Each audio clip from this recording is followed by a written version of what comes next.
Warning, what you are about to hear is two guys talking completely unfiltered. Cut. What are you doing? We don't do disclaimers. The show's called Totally Unprofessional for a reason. I'll see what you did. You're wasting our intro time. Yeah. Start the show. I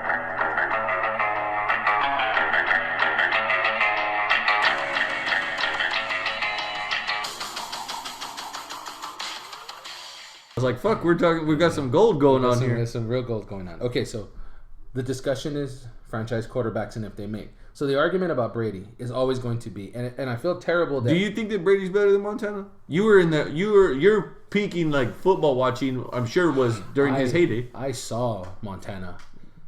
The one thing I want to try to make sure I do before he retires is Brady. Watch him. Yeah, if I see him come West Coast, I definitely want to try to go see one of those games. He's done everything Montana has done and gone beyond it already, because a lot of the things that made Montana Joe Montana was the cool under pressure. It was the performance in clutch moments. Mm-hmm. It was, the using the right guy at the right time. Everything that Montana did, Brady has done and then some. Do you think that missed opportunities hinders that? Not just in football, but in basketball. In any sport, I guess. Because if you look at things they're always gonna hold Wes Welker as the guy that missed the pass from Tom Brady. That's the one where he's falling backwards, and that he's won. Was it 4 rings? I think, and he's also lost 3 times. 3 more, yeah. What's the same thing with LeBron? LeBron's got 3 rings, but he's lost. He's been to 6 straight. Yeah. But he's lost 3 also. Yeah. So does the losing them affect that? Because if you look at Jordan, everybody goes, Jordan won 6, and he never went to Game 7. And I'm a big advocate of Jordan, obviously. He's my favorite player of all time. I think he's the greatest player of all time. And even, I don't care what accolades LeBron gets, you're not going to be Michael Jordan. No, you'll never. But from a successful standpoint, when you're talking greatest player, because if you look at certain things, certain players, as a Celtic fan, argue Bill Russell is the greatest player of all time because he's got 11 rings, and one of them is as a player coach. But Jordan's got 6, and he's still considered above Russell. So does losing in those moments or in those series hinder your legacy? I don't think that losing does. I think you're more defined by what you did after the loss, a la Elway. Mm-hmm. Elway's not going to be remembered for the ones he lost. He's going to be remembered for closing his career out, even though it was the running game that arguably Same thing with Peyton Manning. The success that he had as far as walking off that way is going to supersede how many times he missed it in the playoffs. Oh, yeah, I agree 100% with that. I always think they're going to remember the flashy moments. The thing with Brady, I think that's going to forever surround him, or his freaking scandals, if that's what you want to call them, because there was never any clear definitive answer given. He was Martha Stewart.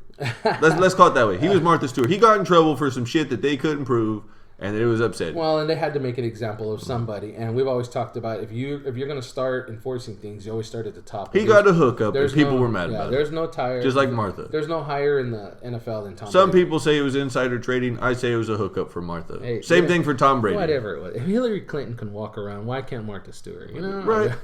Fair. But no, I think that Brady is every bit of Montana and a little bit more. And that's hard to say, man. I mean, I wasn't a 49er fan. So where do you put Aaron Rodgers? Because his career is going to go on past Brady's, as far as timing wise, not length, but timing wise. I see Brady retiring before Rodgers. Oh man, I don't know. I do. We'll see. I just think father time, man. At some point, he's got a family and stuff like that, and they don't need money. Yeah. And at some point, you're gonna keep going. Okay, this is no longer not fun, but it's no longer that competitive challenge anymore. It's just a daily thing. I think when that team comes back and it looks like a project is when he calls it quits. He walks. I think he'll leave at the end of the season, see what signings happen, don't happen, and then go, you know what, this is a project. It's time for you guys to rebuild. Thank you. He's good.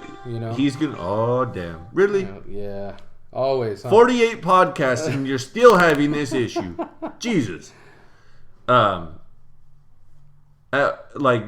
I could see, that's what's funny, we just talked about not too long ago about the NBA with the guys that retired this last season and how, you're not going to see any more lifers on teams. In the NFL, that's still not uncommon, to have lifers.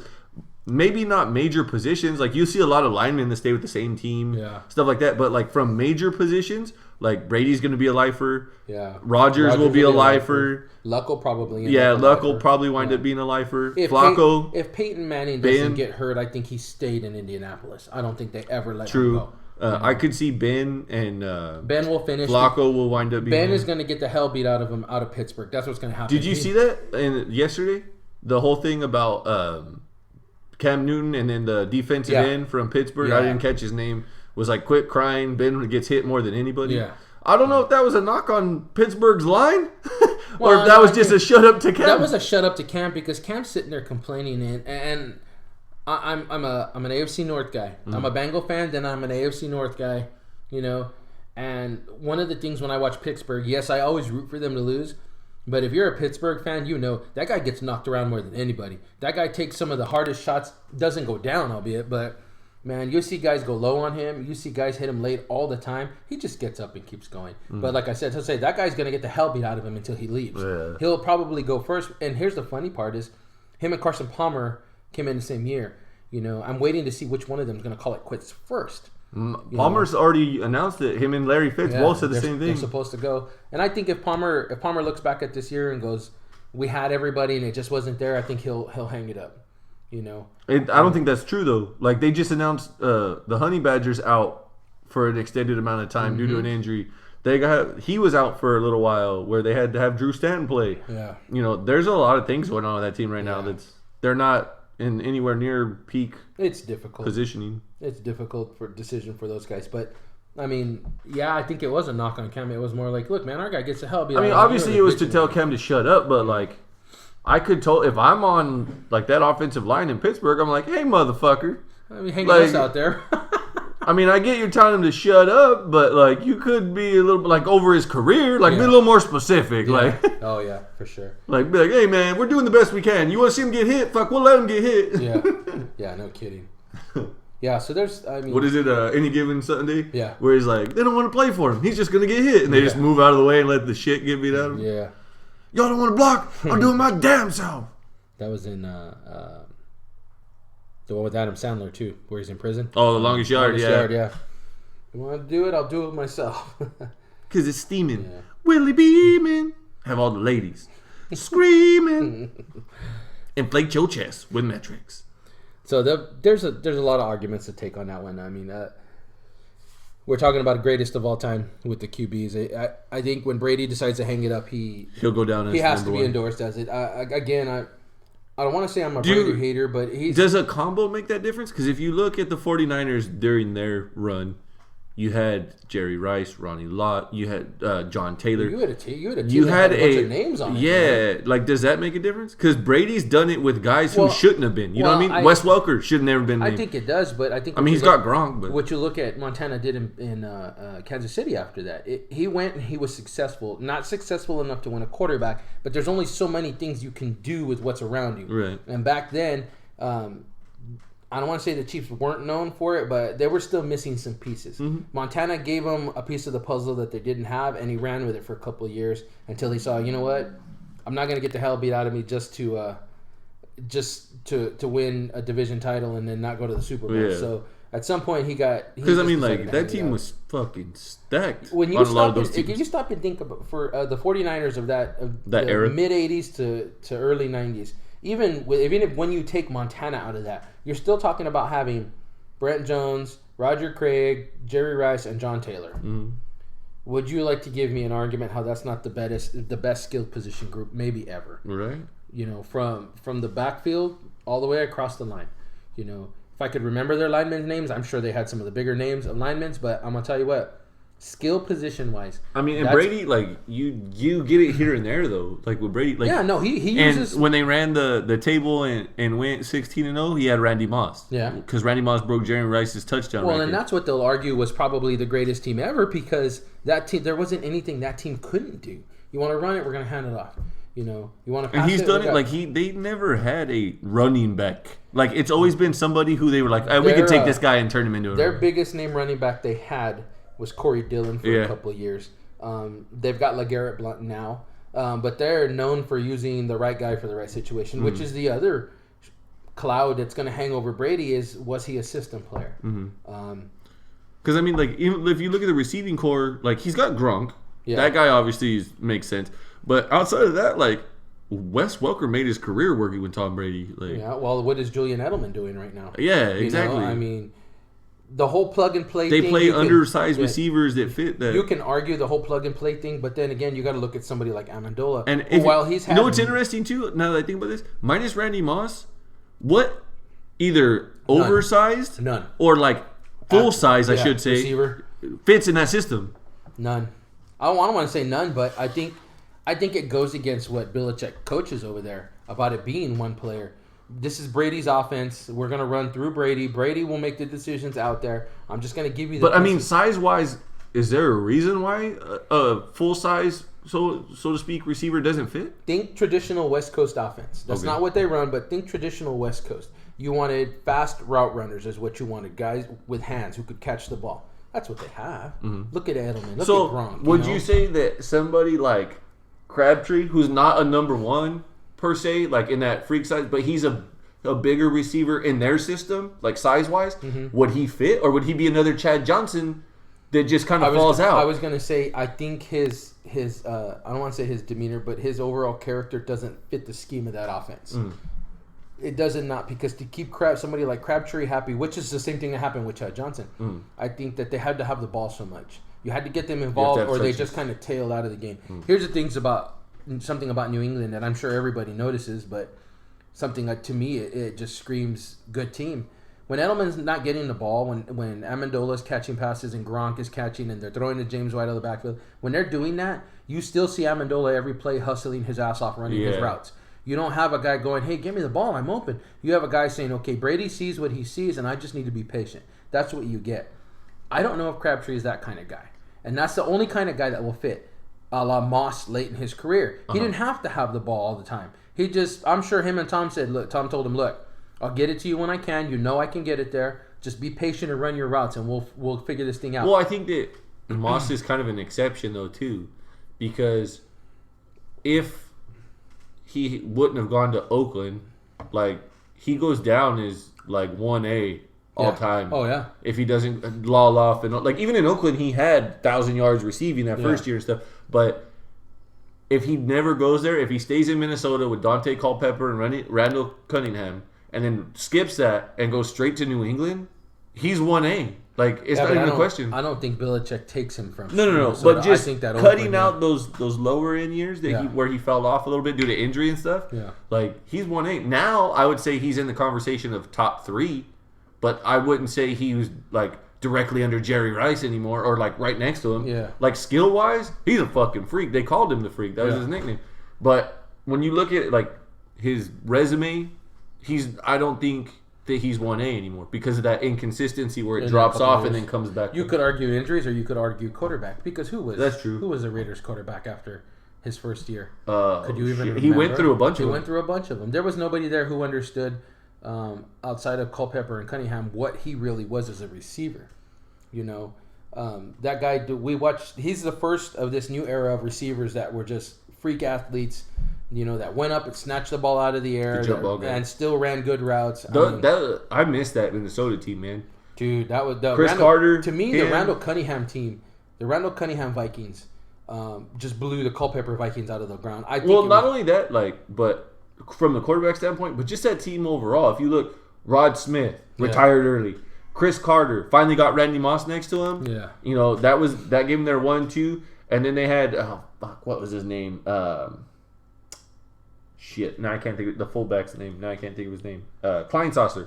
They had him for a while. Then they had John Randall on defense.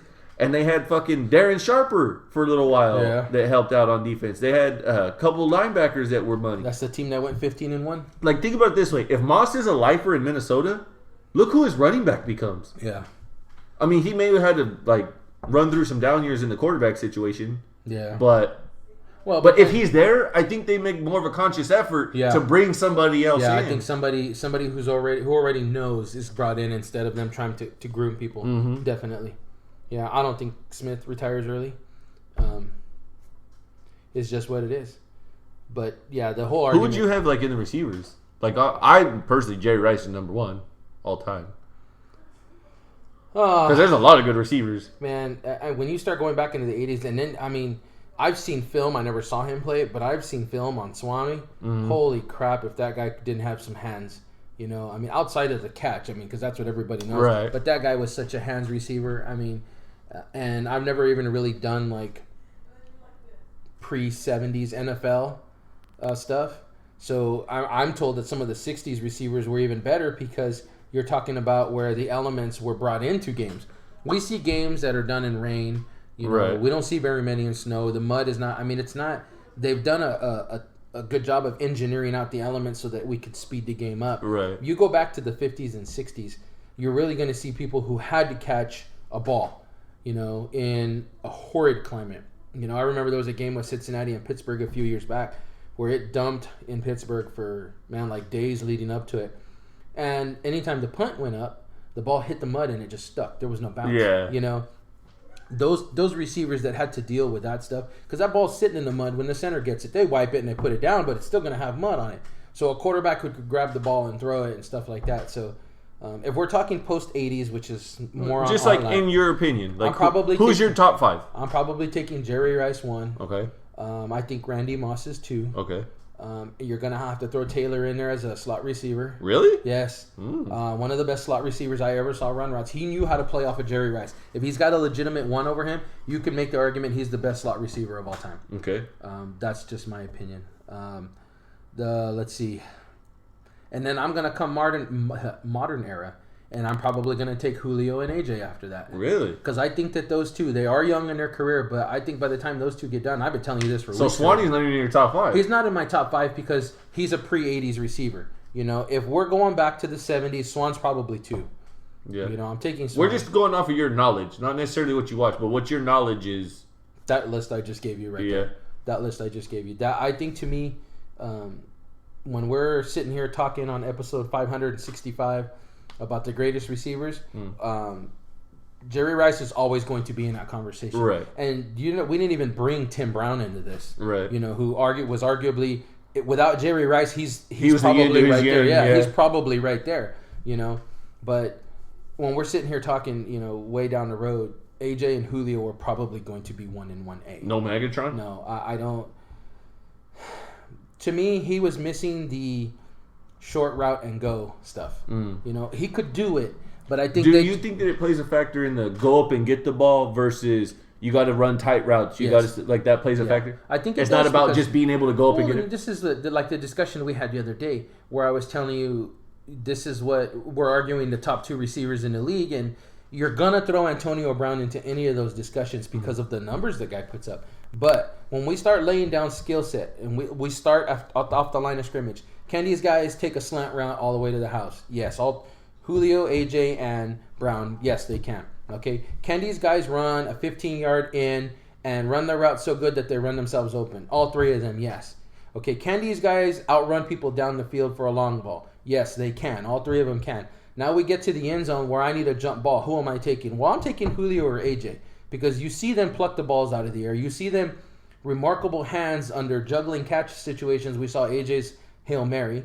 You know, we've seen Julio just make some ridiculous ones at the sideline and get out of bounds late in games. You don't see Antonio Brown going into the air and snatching balls away from people. They'll throw him open and he'll just run it down. Yeah, and it's not a knock on him. It's just something that to me it's a strength of his. Yeah, it's something to me that's missing to consider him one of the greatest right now, one of the best receivers.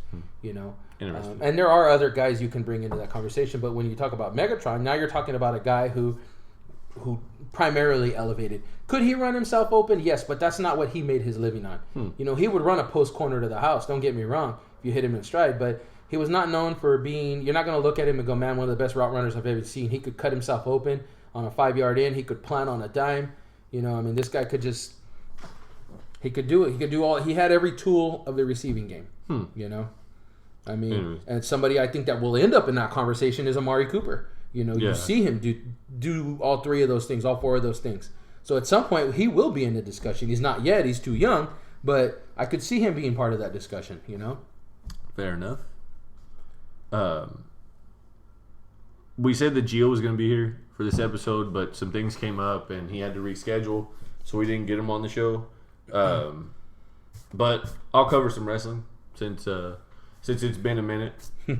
Just a little while. Yeah. For those of you keeping up, the last time we talked about wrestling, it was right after SummerSlam, which was in August. And now we're, a couple months down the road. We've had some things happen where Finn Balor's been out. He was the first Universal Champion. He was hurt in the match with Seth Rollins. They made Kevin Owens the champion, which kind of shocked a lot of people, but was cool for Raw. AJ Styles has now become SmackDown's champion. Oh, nice. Which is cool. Right now he's running as a bad guy, and people are eating it up, man. He's on a good roll right now. He's having great matches with guys. He's really on it. He's been going back and forth with John Cena and Dean Ambrose, and then John Cena has taken time off to film the second season of American Grit. So he's been away. They're thinking he'll probably come back in December. But this last weekend, there was the Hell in a Cell pay-per-view. Mm-hmm. And one of the biggest things that, has been going around is the women's matches, and how they've gone back and forth on who's competing in great matches on Raw versus how they're managing. Expanded their roster? No. It's still the same. Still pretty much the same. But they did something historic this weekend. Okay. For those of you who watch wrestling, you will know what Hell in a Cell is. Back in 1997, they came up with the idea of taking a chain link cage and putting a top on it. The rules used to be in a cage match, you could climb out and get away from your opponent, and that's how you would win. Both feet had to touch the floor. In 97, they came up with this idea to lock you in, that there was no way to get away from your opponent. There's no way out. And that they would put you through hell to get through. Get out, yeah. Well, do you remember who the first two participants were? Was it Undertaker? Yep, that's one. And I want to say Steve Austin. No. Is that era? Undertaker and... Is it Triple H? No, Shawn Michaels. It was Shawn Michaels. Those were the first two. And that actually, incidentally enough, was the debut of Kane. Oh, wow. Night. That match went ahead and set a whole nother graphic standard, because the top on the cage was directly over the ring. So when guys would get flipped over the ring, their feet, there's actually a scene, if you watch it back, there's a situation in the match where Shawn gets backdropped and his feet hit the top of the cell. Oh, damn. And it throws him straight down. But luckily enough, he doesn't land on his head and neck. So it's changed. The cage itself has evolved where they've lifted the ceiling on it and they've made it wider and stuff like this. But from a graphic standpoint, the very first one, there's a spot that they do where Shawn gets ran into the cell and he cuts himself, so it looks like his head got split open with the cell. Well, what happened was he did cut his forehead, but when he hit the chain link split the inside of him. Oh. And he wound up with 16 stitches on the outside and 16 on the inside to close up a cut that started about up on his forehead that split down between his eyes down to the inside of his nose. And there's there's a bunch of still frame pictures, and there's this one where Shawn's reaching to the corner in the ropes to get up towards the end of the match, and he's looking directly at the camera, and there's just blood all over his face.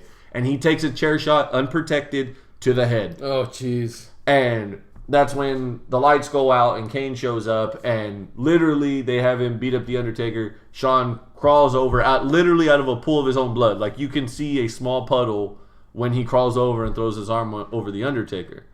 Now, they've done these matches intermittently over the years to the point where probably about 4 years ago, I want to say, maybe 5 years ago, they started to make it its own pay-per-view.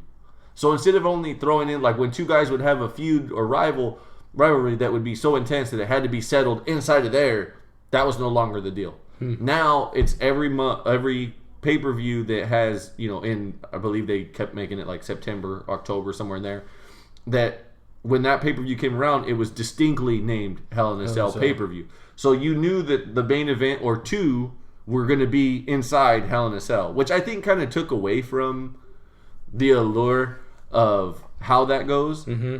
But they've done it to a point now where they've been okay. But over the years, we've talked about them going PG and taking away blood and taking away the graphic side of this, because they sell this as one of the most crazy physical demanding things. Now, take it a step further. The third ever Hell in a Cell, do you know what that one was? No. It involved The Undertaker, and it involved Mick Foley, who was Mankind at the time. Yeah.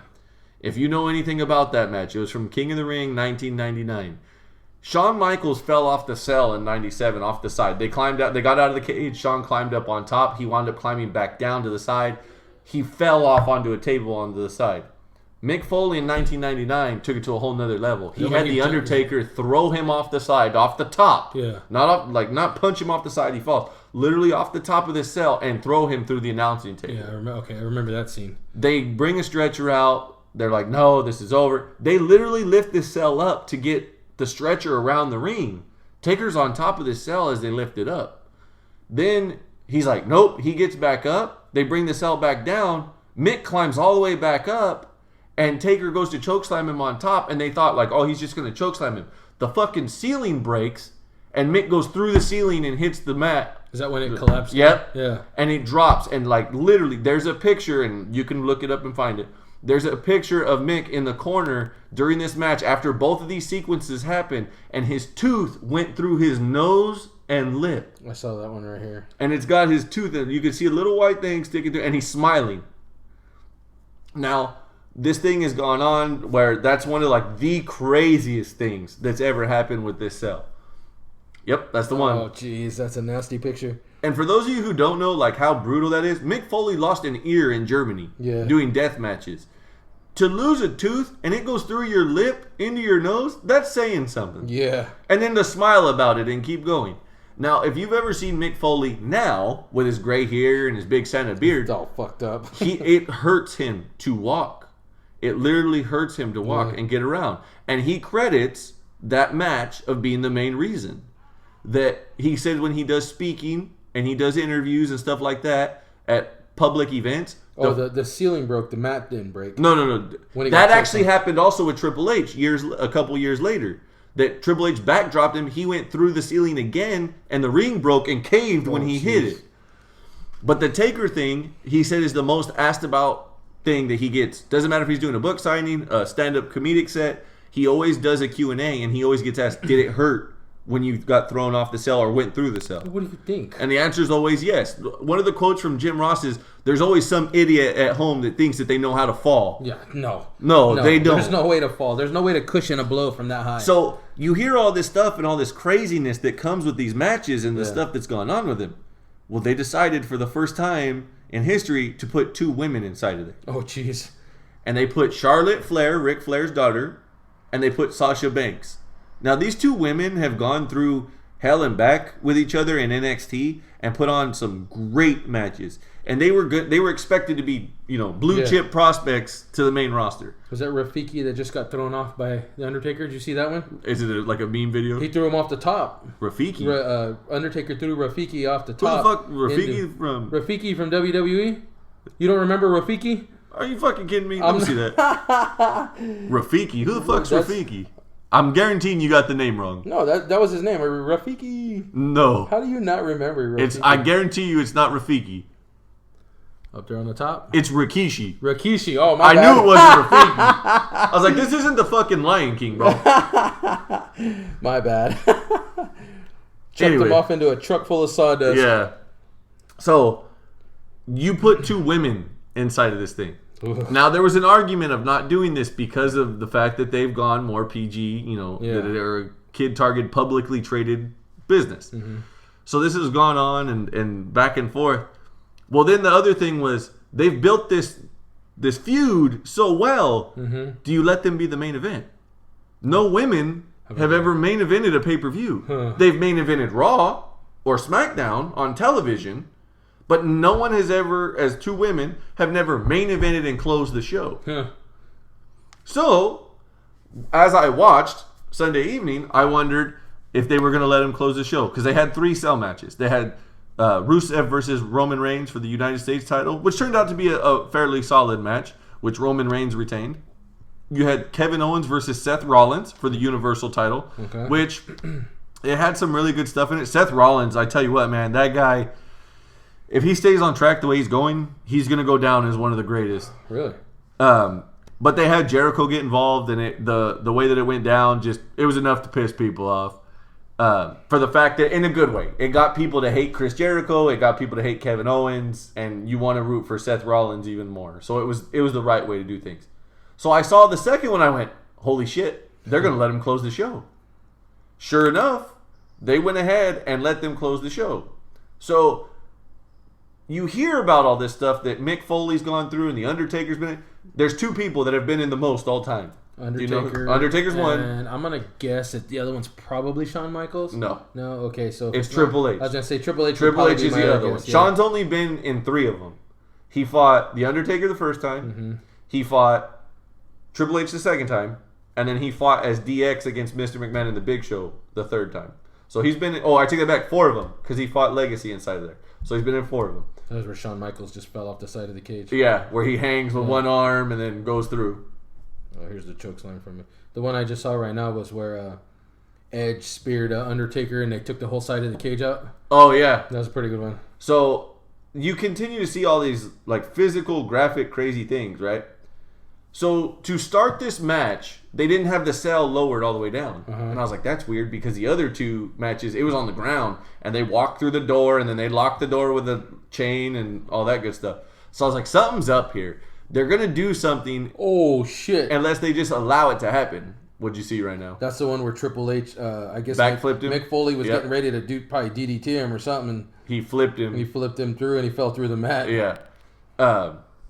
So as you're sitting there and you're thinking about this, like I'm watching going, okay, something's up. They're going to do something. And sure enough, they have the 2 women standing there watching this cell come down. Well, on Monday night, there was a build to this feud where they thought, man, Mick Foley should be telling these women about how brutal and how scary and how intense being inside this thing is. Well, that finally happened on Monday night. And it, like, you can look up that promo, like, look up Monday night contract signing Sasha Banks, Charlotte. Mm-hmm. He gets so emotional and intense. Talking about it? Talking about how it hurts him. He points out how he walks. He talks about what it's done to him and how it's made his body feel. And that once you go in there, you're never the same when you come back out. And it's like a really good promo from all 3 of them. Mm-hmm. So the women are standing there and they're watching the cell come down. Charlotte attacks Sasha. Well, they go around and they wind up outside. The cell comes all the way down. They climb up the side of the cell. And you're thinking, oh shit, Shawn Michaels 2.0. They're both going to fall off into the table. No. Charlotte jumps down. All of a sudden, when she jumps down, Sasha jumps on top of her and Charlotte power bombs her through the table. Oh, damn. And that's how the match starts. Wow. So they know that Sasha's had a history of back issues, so they play it up that she's hurt, that she's going to have to be stretched out, that this match isn't going to continue. They put her on the stretcher and they roll her over to they try to put her on there. They get her over to, she walks over to the side. They get to put her on a stretcher, and right as they're about to announce that Charlotte's going to win by forfeit and is the new women's champion, Sasha jumps up off the stretcher and gets back in the ring. And mind you, they're in Boston. This is at TD Gardens where Sasha's from.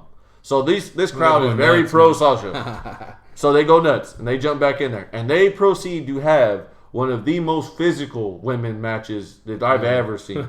And they got involved with tables. They missed a couple spots where there was supposed to be a table set up on the outside, and it was clear that Charlotte was supposed to fall onto the table, and then Sasha would jump on her and go through the table. But when she fell, one of the legs gave out on the table, and so it just kind of went one-sided, dropped, and the other side stayed up. So people were kind of like, oh, like, the hell. It went back and forth. If you watch them, it is a classic match. Well done as far as them closing the show. Historically, it was the right call. They was said that Vince McMahon was very much against them closing the show, that it didn't make sense to him. But it was the right call. It was the right way to finish the show.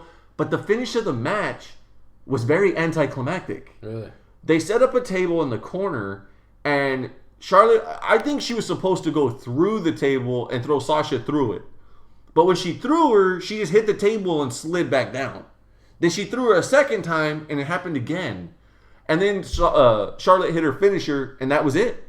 Like, I think people were built up, including myself at home, thinking like, oh, there's going to be this huge spot where they go through the table or something crazy happens, and that's how it's going to end, and everybody's going to be like, oh, Sasha retains her title at home. That's not what happened. Which, I mean, could have been the booking on purpose by WWE to be like, psych, you thought. But it really made Charlotte looked strong in the finish of the match, and that her finisher wasn't kicked out of or anything like that.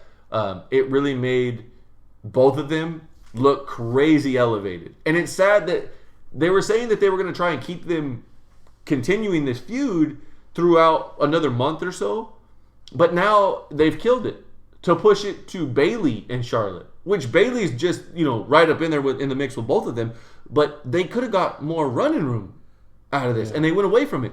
And the rumor report that came out yesterday was that Vince says that Sasha only has one gear in the ring, and it's super fast, and it's quickly to get injured.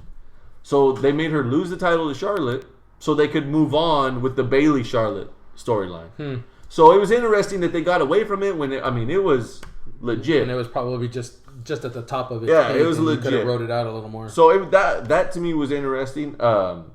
They're still continuing Kevin Owens and Seth Rollins with Jericho involved in all of that. That's still moving forward. Eventually, they're supposed to move on to Seth Rollins and Triple H, either at the Royal Rumble or at WrestleMania. So they're going to build to that at some point. And last night on through watching everything going on, there's been I was looking at videos and stuff last night, and there's been talks of doing something where they tease Seth Rollins as a good guy with Roman Reigns, where they kind of like have them near each other again, not interact necessarily, but they tease them enough that you think, oh, maybe they could team back up again now that Seth Rollins is a good guy. Interesting. So it definitely some crazy stuff. The next pay-per-view now is Survivor Series, which is put on by both shows. So they're going to have teams from each show. Yeah, a team from each show fight each other. There's going to be 3 matches. And the winning group, allegedly, I don't know if this has been confirmed yet, but the rumor I read is that whichever show wins can pick 3 people to jump ship to their show. So that could be interesting. Maybe that's a setup for that whole Rollins thing. Could be. Yeah. It could be a setup to bring some other people into a show where they're moving, some people over. Yeah. So definitely going to be paying attention to what's going on. They're going to have a women's team versus the women team of SmackDown and Raw. They'll fight. They're going to have 5 best, is what they're calling it, of them versus them. SmackDown versus Raw, and then they'll have another one where it's the tag teams. So there's individuals, women's, and tag teams. So 3 different teams. That's good. But the main attraction to Survivor Series this year, Brock Lesnar versus Goldberg. Ha! Wow. I saw that Goldberg thing on, I want to say it was SB Nation had it up. They were talking about his return. I was like, that's interesting for him to come back. His return promo was awesome. It was very real. He talked from the heart. And then, he hit his sticking point at the end that got a huge pop. Last night, he looked a little awkward. He had to do an interaction with Paul Heyman and Rusev. And his job was to jackhammer Rusev and then spear Paul Heyman. Now, the Paul Heyman spear is going to look awkward because Heyman's not a wrestler. Yeah, I was going to say. So he doesn't know how to take that bump. Yeah. But the Rusev thing, Goldberg has been training Muay Thai for a long time. So you're going to see him throw a lot more knees and stuff like that. You're going to see a different style. Like the guys that you've seen Brock Lesnar fight in the past, and I don't know why they're not selling this more, is that they're wrestlers fighting Brock Lesnar, who is beyond wrestling. Brock Lesnar's a fighter, is how they sell it. That he's a beast. He's a fighter. Well, guess what? Bill Goldberg's been training Muay Thai for quite a while now. And he's also been a big MMA fan. So why not sell that on the fact that they're both fighters? They're both monsters, that type of deal. But when he interacted with Rusev, he went to throw like a knee and he slipped. So he went down and it just looked really awkward before he recovered and then kneed the shit out of him again and threw the jackhammer. So it made him kind of look bad, but he saved it with the spear on Heyman. People really like that, and people are really happy to see Goldberg back. So we'll see what happens. I mean, hopefully it doesn't bleed into their match. Hopefully, there's no awkwardness because it's a fight. It's not going to be a wrestling match. It's supposed to be a fight. So we'll see what happens. But that's the big selling point of Survivor Series. And because Goldberg was the selling fact, the pre-sale selling factor to the video game this year, the catch line for the thing is when fantasy becomes reality.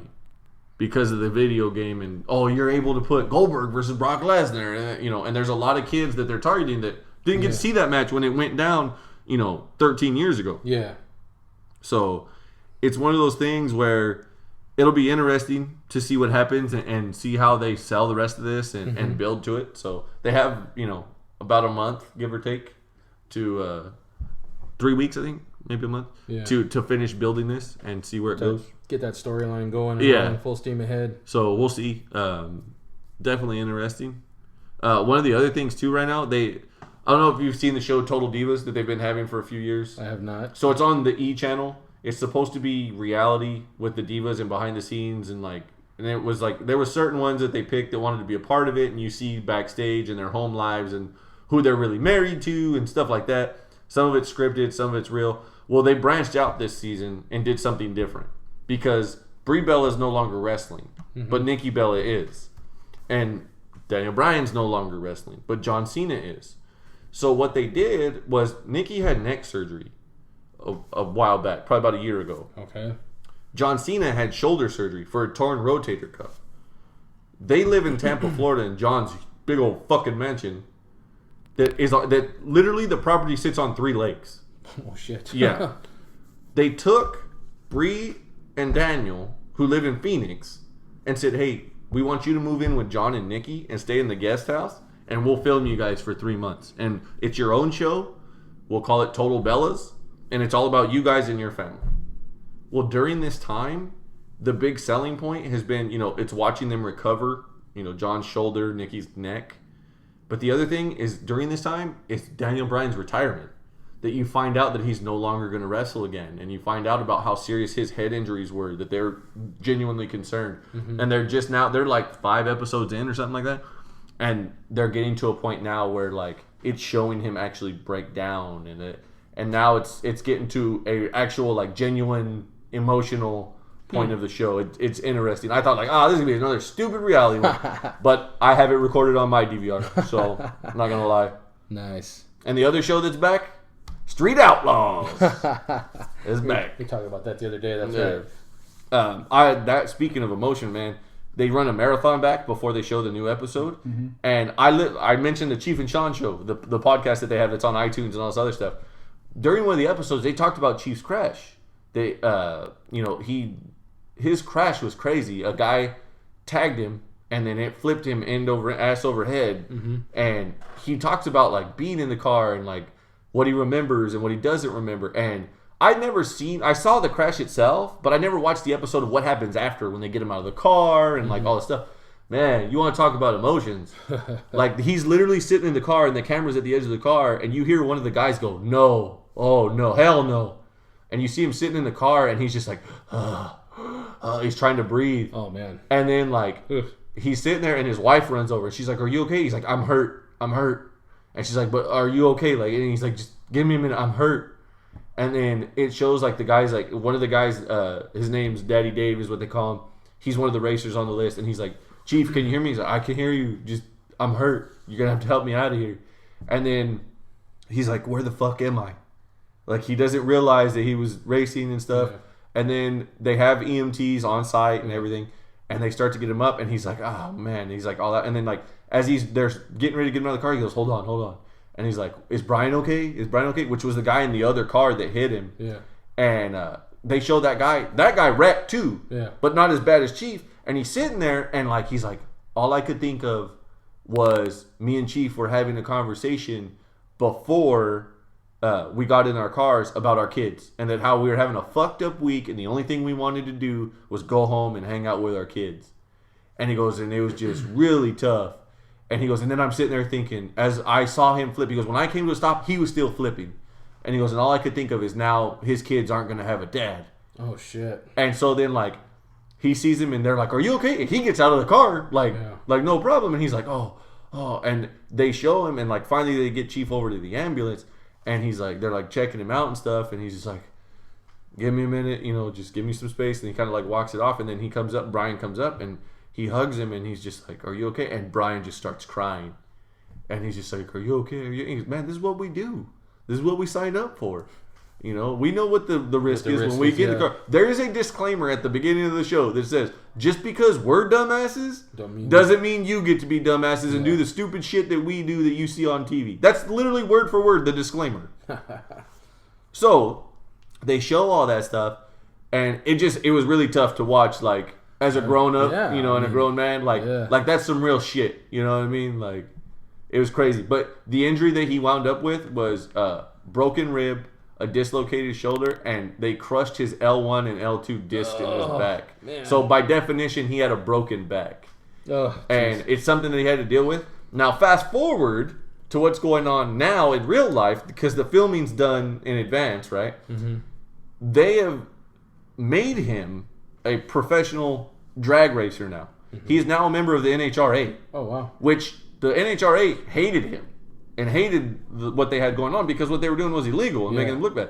His new car is a Pro Mod, and it's super light, and they've been testing it all over the place. And he starts telling, on the podcast, he starts telling all these stories about, like, people he's met and all this stuff. And he goes, I'm real tired of people coming up to me and introducing me to rich people. I'm fucking over it. He goes, I had a guy come up to me and go, hey, I want you to meet my friend here. His name's Josh Lucas, as in Lucas. And he goes, oh, you mean George Lucas? He goes, no, you fucking idiot. Josh Lucas, as in Lucas Oil. And he goes, oh, you dumb motherfucker. Like, I didn't know that. You say some dumb shit to me, I'm going to say some dumb shit to you. And he just, like, he talks about how there was a guy, they were doing some testing stuff, and there was this guy standing next to him. Well, Lucas Oil is like a big sponsor. Fuck, yeah. So he said he's standing there talking to this guy, and this guy's like, hey, man, like, they were talking about how when you go down the drag strip, you have to have your alignment switched up, because when you come off the track, like, you have to, like, the way the car's set up, they put a stripe on your steering wheel, and you have to align it so it fits, but when you come off the track, it's not the same. And so he was talking about, this guy was like, hey, man, what are your measurements on this and this and that? And he was just like, listen, buddy, I'm sure you do this a lot, but, I'm trying to figure this out here. I don't know all the answers, and I'm trying to, And the guy goes, well, what do you measure your shit with? And he's like, a tape measure? Like what? And he goes, take the tires off. So he goes to the pit and he takes the tires off, and the guy comes over with a caliper. Now, not a brake caliper, but a measuring caliper, right? And he goes, all of a sudden, the guy's measuring it with a caliper and shit. And he goes, the guys that was in the pits comes up to me and he goes, hey, you dumb fucking idiot. Do you know who that is? And he goes, no. He said his name's Rick. And he's like, yeah, Rick. As in R for Rick. As in R and J Racing? You fucking idiot.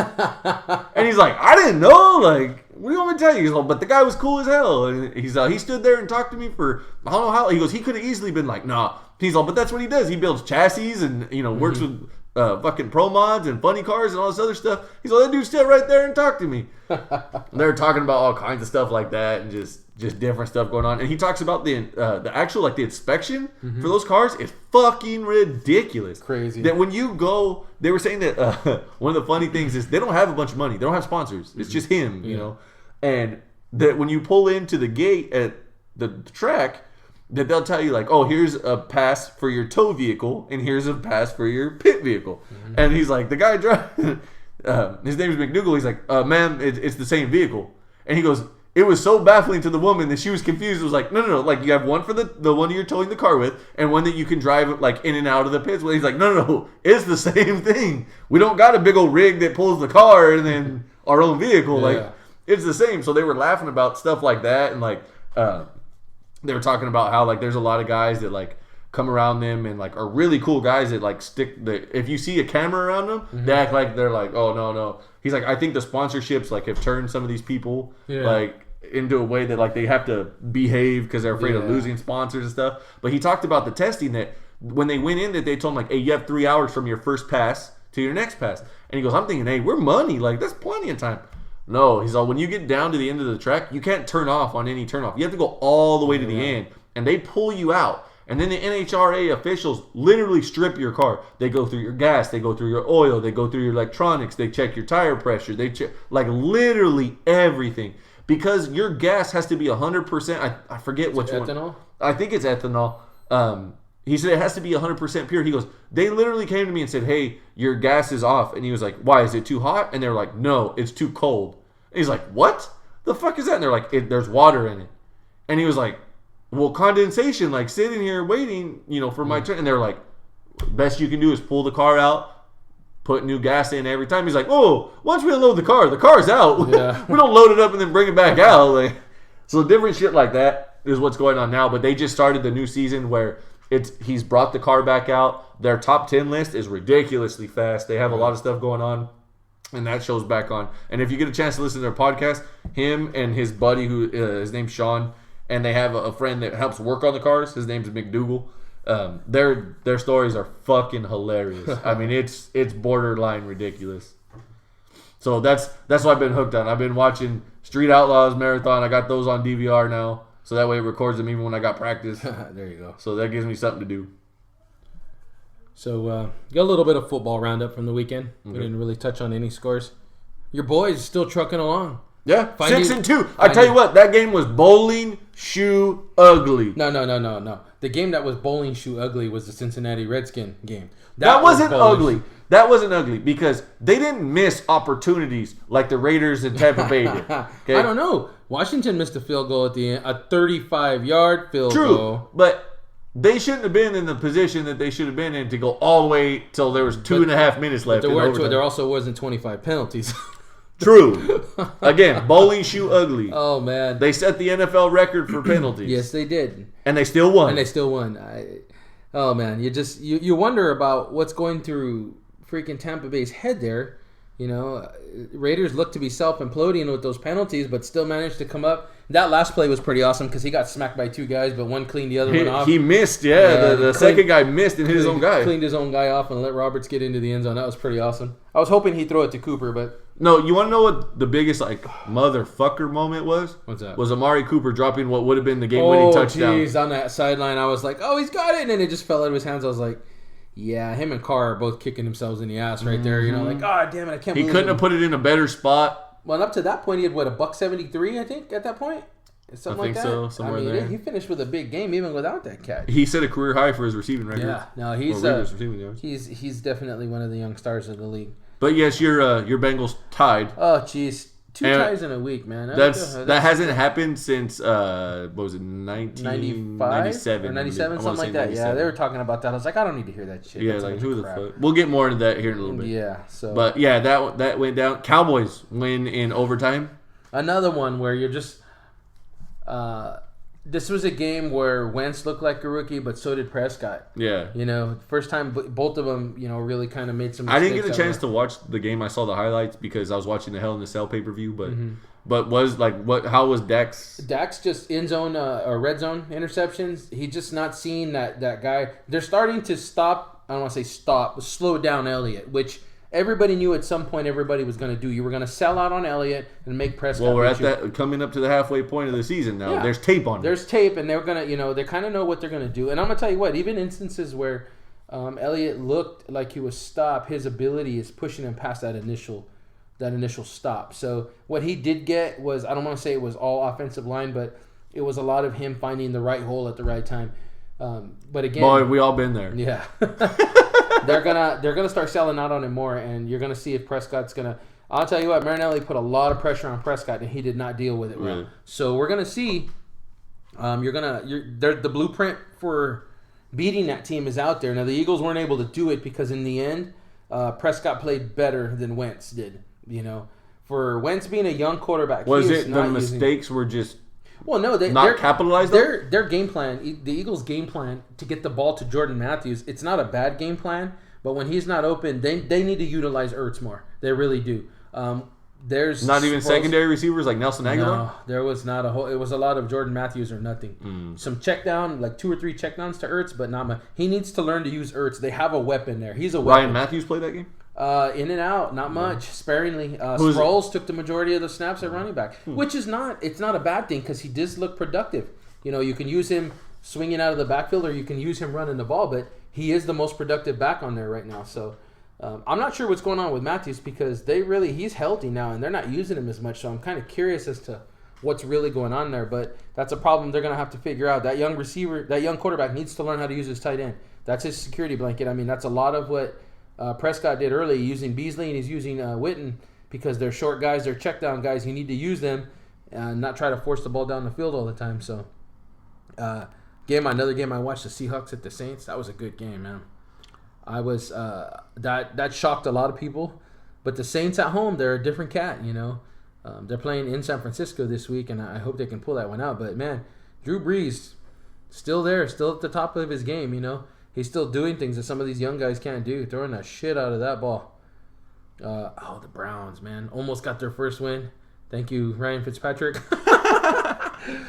I want to see the Browns get their first win against the Steelers, because that would just make me happy. Jesus. That would make me real happy. My boy's a Steeler fan, and I can't wait to give him a bunch of shit when that actually happens. 49ers were on a bye this week. Yeah. Colin Kaepernick was having a camp for less fortunate kids with a shirt that said, "Our lives matter." Yeah. O-U-R, our lives matter. Then finally something we can agree with.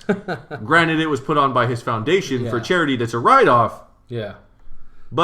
And it wasn't for everybody. It was only underprivileged kids that they had reached out to in the community, so it was a select group. And they went through protocol on how to avoid confrontation with the police.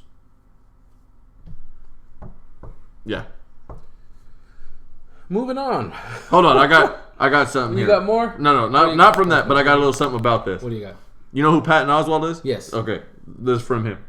It says, "You got to respect everyone's beliefs." No, you don't. That's what gets us in trouble. Look, you have to acknowledge everyone's beliefs, and then you have to reserve the right to go, "That's fucking stupid. Are you kidding me? I'll acknowledge that you believe that. That's great, but I'm not going to respect it." I have an uncle that believes he saw Sasquatch. Do we believe him? Fuck no. Do we respect him? Not one damn bit. Well, I think that applies here. Thought you might like that one. That's awesome. Panthers finally showed up this week. Yes, but Cam Newton again cries in the press conference, so to speak. We were talking about that earlier. This guy, just shut up and play. One of the questions I saw to him is the press punishing Cam Newton for walking off the Super Bowl presser? Yes, they are. He is never going to live that down. We talked about it when it happened. You know, the guy just lost the biggest game of his career, arguably. Because, not every year is guaranteed. As you're seeing with them, not everything's guaranteed every year. So it doesn't matter how much of the team you have coming back. You have to cherish and relish that only time you had it. And you have to make the most of it. And while I would argue he made the most of it, it didn't come out in his favor. So he was pissed off. It's terrible that they make them do those post-game press conferences so quick to the end of the game. But, hey, it's part of your contract. It's what comes with, the territory. You want to be a multi-million-dollar maker? You want to be out there, be a superstar, fine, but it comes with swallowing it and getting up there in front of the press and going, "Man, I don't know, I don't really want to talk to you guys, but I'm here, and don't expect colorful answers and this kind of shit because I'm mad right now. We lost." So yeah, I do think they're chastising him for it though. I really do. And the one thing you don't fuck with, we all know, is the press. Right? They can paint you in any picture they want, and whether you care or not is up to you. But holy shit, man, they can toast you if they want. Vikings didn't show up last night. What the hell? Now, that was good for me personally. Bad for me. But good for me because I needed the Vikings to lose to get a carryover in our pool, which is awesome now because now it's going to be around 10K. So, awesome. But holy shit. Is that the one you could jump into week to week? Yeah, any week. Yeah. So I could potentially... A buy-in would be like $60 this week, I think. Or okay. It ups when the pot... Okay. Well, the pie, as long as it carries, you keep paying for every week. Right. So that's why it gets so big. But... yeah, they chose a hell of a time to not show up. But that defense, somebody was asking me, and I said, Cutler is a gunslinger, and he's unpredictable. One day he'll show up and look as good as Tom Brady, and then next he'll look like fucking Cody Kessler. You just don't know which. Hey, how you gonna knock the local guy? Because he's the newest guy in the string. Cold-blooded. Local love my ass. And Kessler's just a rookie. It's not that he's bad. It's that he's a rookie. He's unpredictable. As I said, he can come into games and look like Tom Brady, like he belongs and he knows everything going on. And the next day he'll look like a rookie that doesn't know what the hell he's doing. Yeah. And last night he showed up and had command of that offense again. So Bears fans are back to loving Jay Cutler again. Speaking of local love, Marcus McMarion got his first win this weekend? No. Did they end up losing? They lost by a touchdown. Oh, that's terrible. They lost 31-38. He threw for 200 and some odd yards with 2 touchdowns. Nice. I saw one of his throws to one of his receivers. He did well. He did well personally, but as a team, they couldn't hold him. When I saw the score, it was 14-0, and I went back and watched some of the highlights and stuff. I learned that my dad don't know what the fuck a beaver looks like. He's like, I don't get it, because they wore matted gray helmets, and the center logo on the field was gray with an orange eye in the beaver's eye, because their colors are orange, black, and gray. And my dad was just like, I don't get it. I don't get what's on their head. What are they? They're Oregon's and Ducks. What are they? I don't know. And I was like, they're the Beavers, Dad. They're the Oregon State Beavers. And he's just like, That doesn't look like a beaver. That's not a fucking beaver. I was like, dude, about? that is a beaver. I go, you have to look at it like it's kind of like at an angle, like the way that it's like an aerodynamic beaver, so to speak. And he was just like, I don't see it. I don't see the beaver. To me, that's stupid. And it's blacked out on the field. What's the point of having a blacked out logo on the field? I don't get it. Why can't you just have a colored in beaver on the field? I've learned that I'm no longer watching TV with my father. He will ask you 20 questions. That is awesome. Sitting there watching Street Outlaws, and he's going, hey, well, that's great, because Dave had that other car, right? Yeah, Dad. Oh, okay. And then they're showing, like, races that are coming. Well, who's Chief Racing? Dave, Dad. Dave who? What the fuck you mean, Dave who, Dad? You just were talking about Dave. You knew exactly who Dave was. Oh, that Dave. That Dave. Motherfucker. That's why the kids don't like watching TV with no. him. The worst thing to watch with him is singing shows. Oh, really? It's horrible because he sang a lot, and he's a very good singer. Like, much as I joke with him and give him a hard time, he's a very good singer. They love when he goes to church and sings. They love all the old women come on. Your voice is so good, blah blah. And it's something singing has always been a passion of his, and he's been good at it for a long time. But if you sit and watch The Voice or America's Got Talent and it's a singing act, or even American Idol when it was on its run, you literally would like to lay your head on a table and have somebody drop the encyclopedia on it. It's fucking ridiculous because he talked through the whole thing. Like, well, he could have went on a higher note. You hear that range? That's not right. That's not the same. And, this person doesn't deserve to be here. They outsang them, Dad, it's a popularity vote. It's on TV, voted by the people. They don't give a fuck about skills, Dad. They don't know anything. Like, well, I'm sure there's some out there. There's millions of people that vote. I'm sure that there are some that do know, what they're talking about. But for the most part, it's literally all on looks and who they think is going to be cool, Dad. Yeah. Well, that's fucking ridiculous. Why can't it be about skill? Dad, this is reality TV for you. This is what this is. Like, this is interactive television nowadays. Yeah. It's about popularity. Well, if they keep this person, I'm going to stop watching this show. I bet you don't. There's no point in watching this person. So undeserving. The person, they're down to 3 people, 2 people. They went. This person should be gone this week. They shouldn't win this. I promise. Then they announce the winner. Oh, this is ridiculous. How can you pick it? Literally a 5-minute show's over. They already picked a winner. 3 hours later, he's going, hey, did you see? They should have never won. And then on top of that, they do all this stuff and they ham them up and they give them these. They couldn't. Other guy sang the song way better. I don't understand why this was the winner. People are stupid. They vote that guy. Dad, it's a television show. Get over it. And anything you say is not going to change the outcome of that show. And I mean, unless you want to vote, but by dialing and texting your vote. But I don't really think that's going to make a difference, Dad. No, 1 vote, no. 56 years old, sitting in the chair, yelling at the television. Hey, it goes to show it never stops, right? Right? I mean, some of us yell at the TV for sports. He's yelling for singing competitions. Hey, I swear, and this is not like a racist knock, this is a truthful thing. My dad should have been black when the television's on. Because he will talk you through the fucking movie with his own commentary. He will ask you questions. He will talk to the television throughout the whole fucking thing. Just like on the Street Outlaws thing. He knew exactly who Dave was. 5 minutes later, who's Dave? Who's Chief Racing? Dave, Dad. Dave who? Nice. Come on, Dad. Get it together. So, I do believe it's time for our favorite segment. It is time for our favorite segment. And it's my turn, right? It is your turn. All right. Sausages and buns. I mean, it was fine. It's not like anyone writes home and says, oh, God, I had the best tip. Say hello to my new friend. Your hand, you son of a bitch. All right, so the eat a big bowl of dick segment is yours today. All right, so we're going to go to the NFL today for this. Okay. All right. Last Sunday, we had not a stinker, albeit a good game, but Seattle and Arizona finished 6-6. Okay.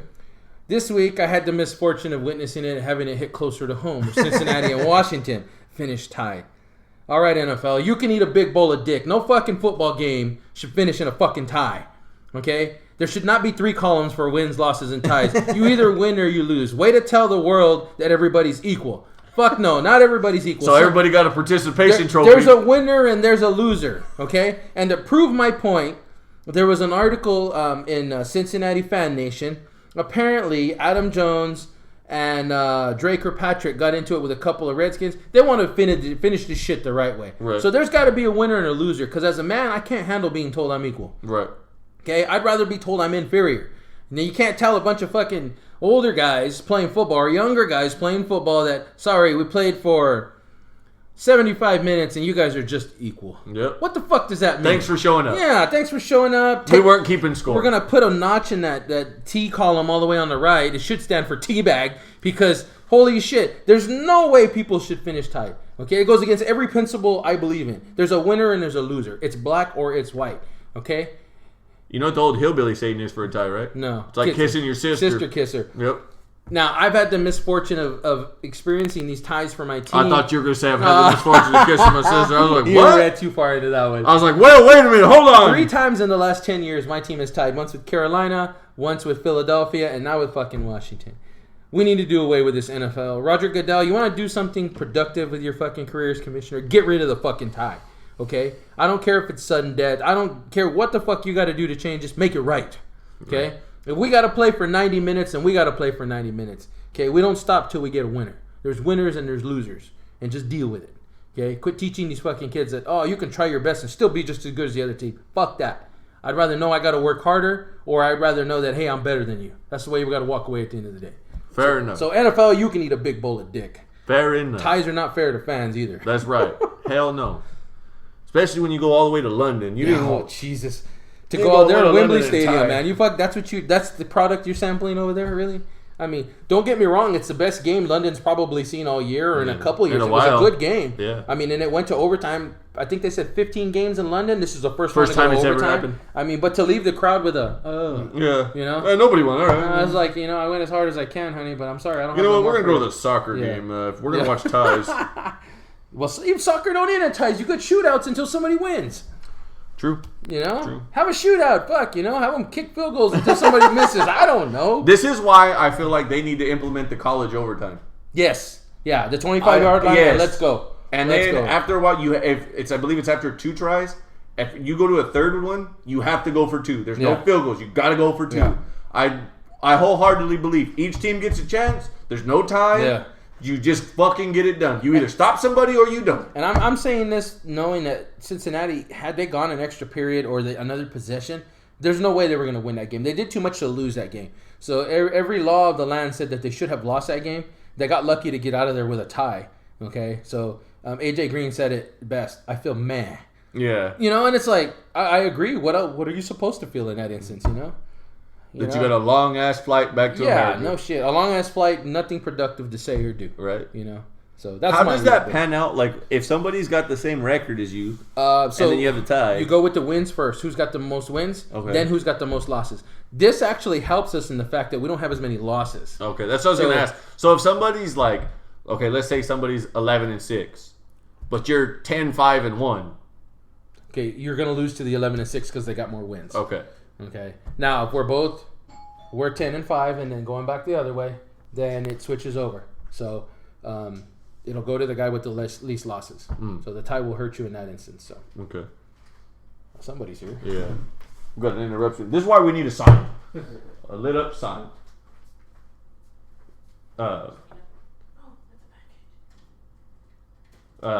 This is why we need an on-air recording sign, and we need like some sort of partition right here. That just goes straight across. Right. You know what I mean? Sound barrier, right? Yeah. Turns out it's a package. We'll turn around and we'll staple egg cartons on a partition if we need to. You know what I mean? Yeah. Make sure that we don't got no sound issues. Make sure we don't got nobody. The dog snoring's fine. Aqua can snore all the way. We don't got to worry about them. But yeah, so that wraps up the NFL for the weekend and covers all that good stuff. We'll be back on Friday, right? Yeah, we should be back on Friday. This was episode number 48. Yeah, already. We're 48 deep. We're getting to 50. Almost to 50. Trucking along. That's right. That means moving along like a herd of turtles. That means that next Friday will be episode 50. Well, to a special anniversary edition. We'll see what we're trying to get out of this. Maybe we'll get a special guest for number 50. Interesting. Let's just try to dig somebody up. Right. We got anybody famous local that'll give us some time? I don't know. Got to find out who's around. We'll have to do some inquiring. Yes. Definitely. 50th Very episode. true. Yeah. Very true. We'll have Yeah. to figure it out. Oh yeah. But as always, you can find us on our YouTube channel at Totally Unprofessional Podcast, or you can find us on Podbean through our Instagram account at Totally_Unprofessional. The link's in the bio. There's a little finger emoji that's pointing straight down. You just click it. It takes you straight there. All your episodes are right there. You can download them, so that way you can listen to them on your own time. You can play them right from there on your phone. So let's say you're hooked up Bluetooth to a speaker. You can go ahead and do that. If your car has Blast it Bluetooth, out. you can do it that way. I got some funny looks yesterday because I was re-listening to last week's episode, and like you can hear me yelling from the Eat a Big Bowl of Dick segment, and I'm at a stoplight with the windows down because the weather's been nice during the You day. can eat a big bowl of dick. And you can hear me yelling about eating a big bowl of dick Fresno State. So definitely some funny stuff out there. If you follow us on Instagram, we'll make sure we follow you back. Make sure that you go ahead and spread the word. Leave a comment, leave a like. Go ahead and follow us. We'll follow you back. Tell your friends. Tell their friends. Tell them to tell their friends and their family. And if you don't know, now you know. You know. So for episode 48, I'm Justin. I'm Manuel. And we've been Totally unprofessional.